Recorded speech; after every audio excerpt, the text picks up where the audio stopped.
ये fourth number. कह रहे हैं दो संख्याओं का एचसीएफ 9 है, इन दो संख्याओं का एलसीएम ज्ञात कीजिए। ठीक है, तो बहुत ही सरल सा क्वेश्चन है। एचसीएफ दे रखा है, पैसे लिखेंगे, दिया है प्रथम संख्या 306,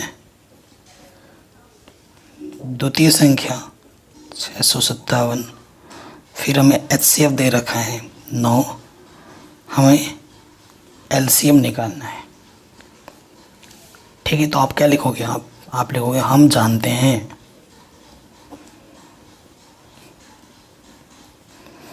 आप क्या जानते हो? प्रथम संख्या गुणे द्वितीय संख्या किसके बराबर होते हैं? एचसीएफ गुणे एलसीएम। प्रथम संख्या है 306, द्वितीय संख्या है 657, एचसीएफ है 9, हमें एलसीएम निकालना है।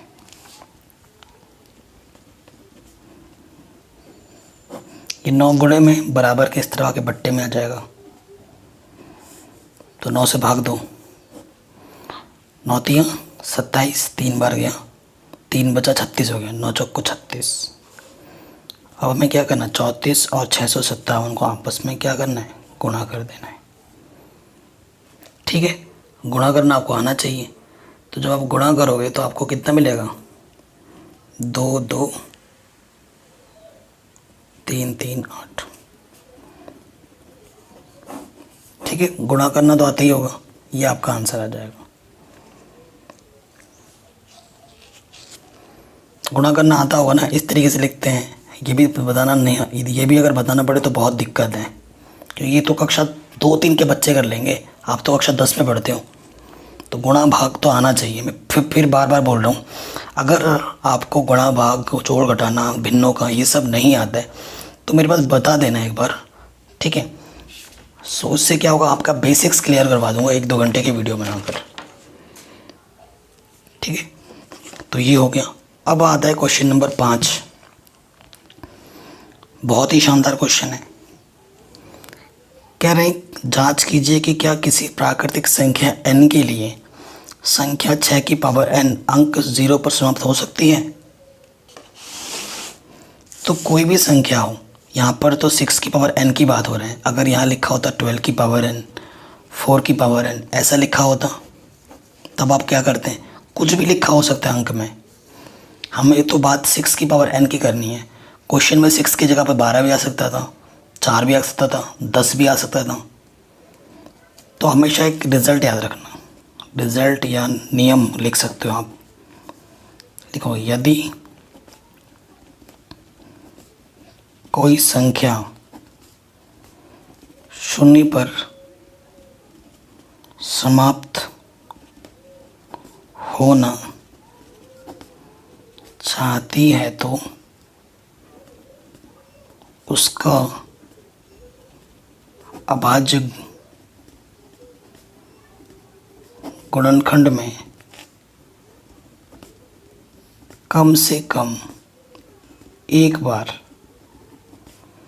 2 गुणा 5 आना चाहिए।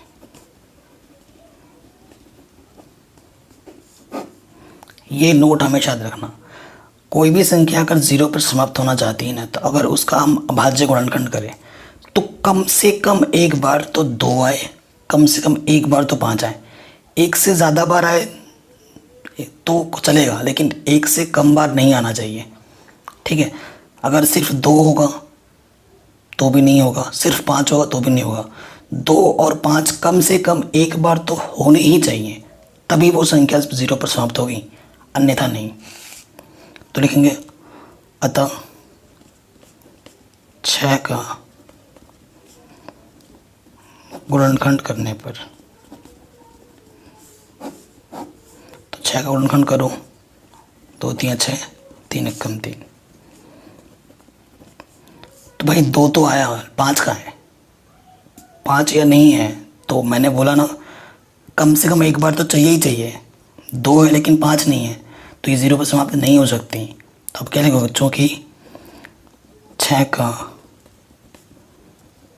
गुणनखंड करने पर यह 2 गुणे 5 के रूप का नहीं है, अर्थात यह कभी भी शून्य पर समाप्त नहीं होगी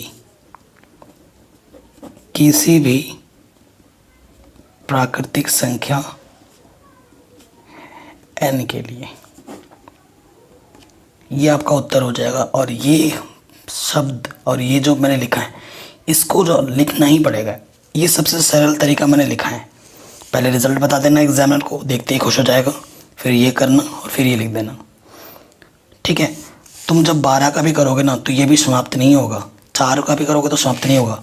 अगर मैं यहाँ पर लिख देता हूँ 10 की पावर n तो ये 0 पर समाप्त होगा, क्योंकि 10 का गुणनखंड 2 गुणा 5 होता है, ठीक है। तो क्वेश्चन घुमा के आ सकते हैं, ज़रूरी नहीं है कि 6 वाला ही आए, कुछ भी हो सकता था, 12 भी दे सकता था, 4 भी दे सकता था, 10 भी दे सकता था, ठीक है ना।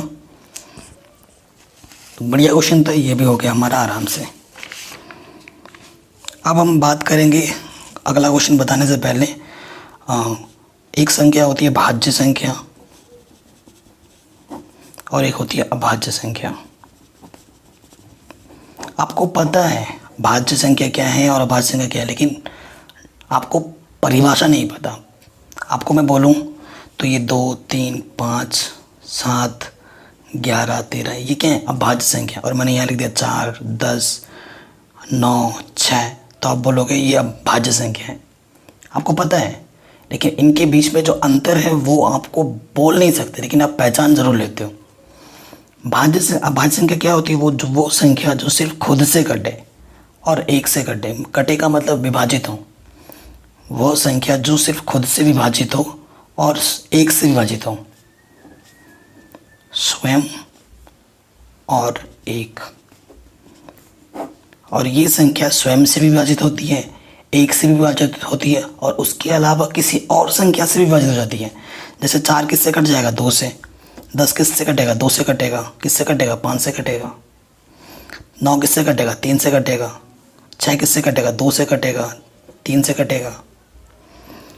जब किसी संख्या का जो गुणनखंड होता है ना, अभाज्य गुणनखंड, 2 से ज़्यादा के रूप में लिख देते हो, ठीक है। जब किसी संख्या का गुणनफल को, जैसे 6 को मैं लिख सकता हूँ क्या? 2 गुणा 3 गुणा 1, तो 2 से ज़्यादा हो गया, 2 से ज़्यादा। और इस संख्या को मैं सिर्फ 2 ही टुकड़ों में लिख सकता हूँ। 2 को लिख सकता हूँ 2 गुणा 1, इससे ज़्यादा नहीं लिख सकता, सिर्फ 2 ही होगा। और इसमें 2 से ज़्यादा के रूप में लिख सकते हो। जब कोई किसी संख्या को आप 2 से ज़्यादा के गुणनखंड के रूप में लिख सकते हो तो वो संख्या क्या हो जाती है? भाज्य।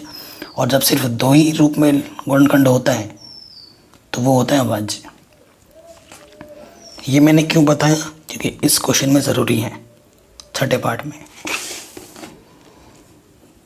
पहला पार्ट है, हमें बताना है कि ये संख्याएं भाज्य अभाज्य क्यों हैं। तो यहाँ से देखो क्या उभयनिष्ठ है 13। अंदर क्या बचा? 7 गुणे 11, 13 पूरा बाहर आ गया है, 13 एकम 13, ठीक है। सो देखो 11 77 प्लस 1 यानी कि 13, 77 और 1 क्या होगा? 78। 2 संख्या गुणनफल है तो मैं किसी भी संख्या को 1 से गुणा कर सकता हूँ, उस पर कोई फ़र्क ही नहीं पड़ेगा।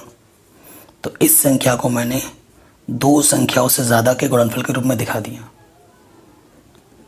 2 से अधिक गुणनखंड रूप होने के कारण यह एक भाज्य संख्या है। सिंपल, एकदम सिंपल लैंग्वेज, ठीक है। आराम से हो गया। अब आ जाओ सेकंड पार्ट में।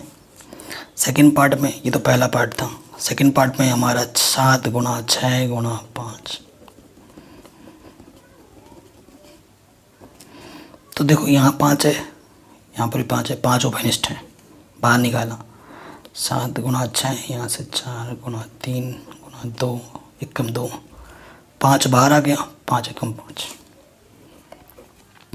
7 छंग 42, 4 तिया 12 दूनी 24 प्लस 1, 5 गुणा। अब इनको गुणा जब आप करोगे, है ना, इनको जब आप गुणा करोगे तो आपको क्या मिल जाएगा, देखिए हल करने पर ये मिलेगा आपको, 24 को 42 से गुणा करेंगे तो मिलेगा 1008 प्लस में 1, तो ये मिल जाएगा 1009। तो गुणे में मैं 1 लिख सकता हूँ, 2 से ज़्यादा आ गया वही आ जाएगा, ये लिखोगे फिर से, ये वाला चीज़ यहाँ पर आप फिर से लिख दोगे। 2 से अधिक गुणनखंड रूप होने के कारण यह एक भाज्य संख्या है। ठीक, आराम से बन गया, कोई दिक्कत नहीं है। अब आते हैं लास्ट क्वेश्चन पे इस प्रश्नावली के। अगर वीडियो पसंद आई हो तो प्लीज़ लाइक ज़रूर करना। कह रहे किसी खेल के मैदान के चारों ओर एक वृत्ताकार पथ है। इस मैदान का एक चक्कर लगाने में सोनिया को 18 मिनट लगते हैं, जबकि इसी मैदान का एक चक्कर लगाने में रवि को 12 मिनट लगते हैं। मान लीजिए कि वो दोनों एक ही स्थान और एक ही समय पर चलना प्रारंभ करते हैं, एक ही दिशा में। कितने समय बाद वो पुनः प्रारंभिक स्थान पर मिलेंगे? एक ऐसा मैदान है ना, ऐसा मैदान है जो भागना है। देखो एक एक एक आदमी कौन है? रवि। एक रवि है, रवि को लगते हैं 12 मिनट, और दूसरा हमारे पास कौन है? सोनिया। सोनिया को लगते हैं 18 मिनट एक चक्कर लगाने में। अगर दोनों एक ही स्थान से प्रारंभ करें तो कितने मिनट बाद फिर से जाके वो एक ही स्थान पर फिर मिलेंगे? तो इस टाइप के क्वेश्चनों को करने के लिए ना हमें क्या निकालना होता है? जो दोनों संख्याएं उनका निकालना होता है एलसीएम, क्योंकि न्यूनतम दूरी की बात होगी, मतलब न्यूनतम समय की बात होगी। क्योंकि दोनों चीज़ वो तो अगर भागते रहें तो दिन में कई बार मिल जाएंगे, कई बार मिलते रहेंगे। सपोज करो तुम और तुम्हारा कोई एक पार्टनर है, भाग रहे हो किसी सर्कल पर, तो दिन में जब भागते रहोगे तो अगर पूरे दिन भागोगे तो कई बार आके मिलोगे, कई बार मिल सकते हो। लेकिन सबसे पहली बार कब मिलोगे? सबसे पहली बार कब मिलोगे? यानी कि कम टाइम, कम का मतलब न्यूनतम की बात हो रही है। और जब भी बात न्यूनतम की होती है तो हमें क्या निकालना होता है? एलसीएम। न्यूनतम के लिए हमेशा एलसीएम निकालना होता है और अधिकतम के लिए हमें निकालना होता है एचसीएफ। तो हमें प्रश्नानुसार 18 और 12 का क्या निकालना है? एलसीएम। करो, 2 9 18, 3 3 9, 3 1 3, 2 6 12, 2 3 6, 3 1 3, 18 लिख सकता हूँ मैं 2 की घात 1, 3 की घात 2। 12 को लिख सकता हूँ 2 की घात 2, 3 की घात 1। एलसीएम में आपको पता ही है अधिकतम घात लेते हैं, तो 2 की अधिकतम घात कितनी है? 2। 3 की अधिकतम घात कितनी है? 2। ठीक है, तो ये 4 3 3 9, 4 9 36। तो 36 मिनट के बाद वो दोनों फिर से मिलेंगे एक ही जगह पे आके। ठीक है, ये हमारा आंसर हो जाएगा।